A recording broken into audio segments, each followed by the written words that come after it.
Bismillahirrahmanirrahim. Assalamualaikum warahmatullahi wabarakatuh.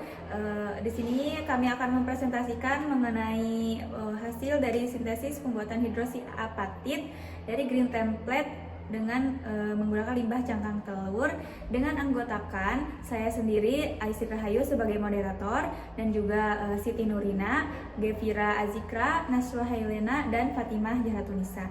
Nah, untuk materi yang pertama akan dipaparkan oleh Siti Nurina. Kepadanya dipersilakan. Baik, untuk tujuannya itu yang pertama mensintesis hidroksiapatit menggunakan ekstrak kulit lemon sebagai green template.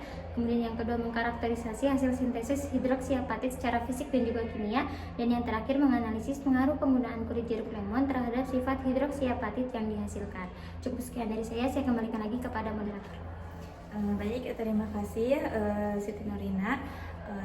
Untuk tujuannya, selanjutnya akan dipaparkan mengenai dasar teori dari percobaan yang telah dilakukan, yang akan dipaparkan oleh Fatimah. Silakan. Baik, terima kasih Aisyah selaku moderator. Jadi pada dasar teori ini yang pertama mengenai hidroksiapatit atau HAP yang merupakan mineral penting yang mirip dengan komponen tulang. Karakteristik kristalinitas dan fase kristal HAP sangat krusial untuk diaplikasikan. Nah, karakteristik HAP ini punya berbagai teknik yang digunakan untuk sebagai mengkarakterisasi dari HAP ini.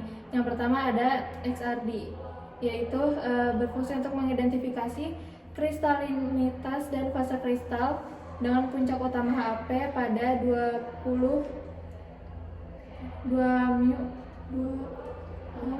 sekitar 31,8 derajat.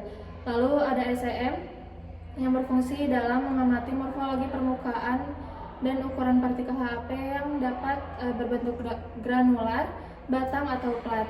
Dan morfologi ini mempengaruhi dari sifat HAP tersebut. Dan yang terakhir yaitu ada FITR yang mengidentifikasi gugus fungsional PO43-, OH-, dan CO32-, dan juga ikatan kimia dalam HAP dengan puncak khas seperti 3570 cm pangkat min 1 dan pada OH- dan 1035 cm pangkat min 1 pada PO4 3-. Lalu untuk sintesis HAP-nya menggunakan green template. Nah, penggunaan ekstrak kulit jeruk lemon sebagai green template dapat mempengaruhi karakteristik HAP. Senyawa aktif dalam jeruk lemon berupa flavonoid dan asam sitrat dan juga lainnya berperan dalam nukleasi dan pertumbuhan kristal HAP. Sekian dari saya kembalikan kepada moderator. Baik, terima kasih Fatimah. Selanjutnya yaitu ada pemaparan hasil yang akan disampaikan oleh Gevira. Oke, terima kasih moderator. Di sini saya akan memaparkan hasilnya, di mana proses ini diawali dengan pembuatan green template dari 500 gram kulit jeruk lemon segar yang dikeringkan pada 60 derajat Celcius selama 24 jam. Nah, untuk menghasilkan 37,5 gram bubuk.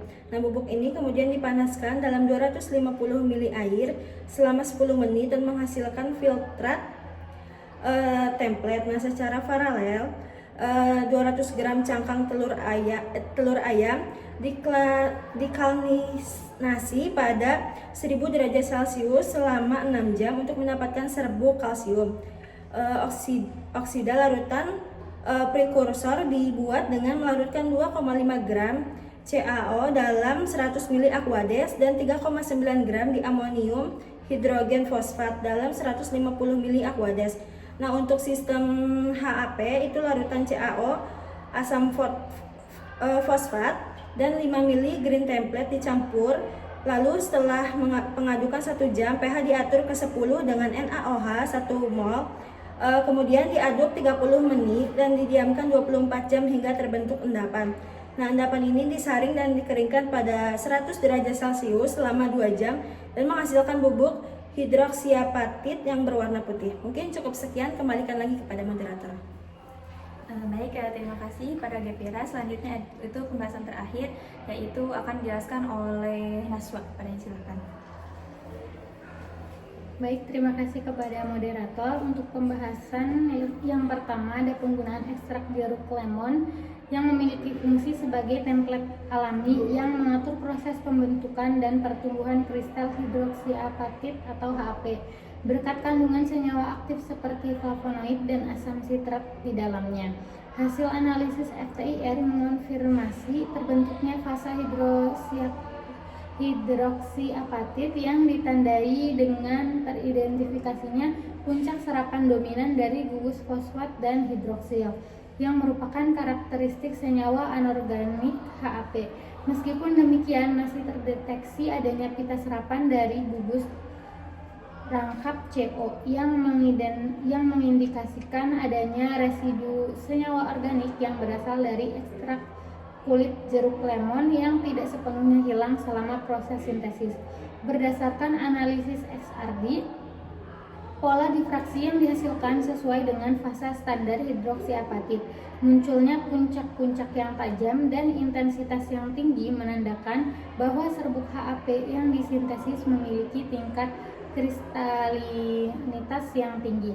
Ini menunjukkan bahwa metode sintesis yang dengan mediasi green template ini berhasil membentuk struktur kristal HAP yang teratur. Cukup sekian, saya kembalikan kepada moderator. Baik, terima kasih pada Nasya. Nah, untuk kesimpulannya dari LK dan juga sintesis yang telah dilakukan, di mana hidroksiapatit itu dapat disintesis dari ekstrak kulit jeruk lemon sebagai bahan green template-nya yang ramah lingkungan. Nah, yang kedua itu karakterisasi dari sifat fisik dan kimia yang menggunakan XRD-SM dan juga FTIR itu menunjukkan bahwa HAP yang dihasilkan memiliki struktur kristal dan gugus fungsi yang sesuai dengan karakterisasi hidroksiapatit. Nah, untuk penggunaan ekstrak kulit jeruk lemon juga mempengaruhi kualitas kristal dan kemudian hidroksiapatit yang telah dihasilkan. Baik, sekian dari kelompok kami. Kurang lebihnya kami mohon maaf. Wabillahi taufiq wal hidayah. Wassalamualaikum warahmatullahi wabarakatuh.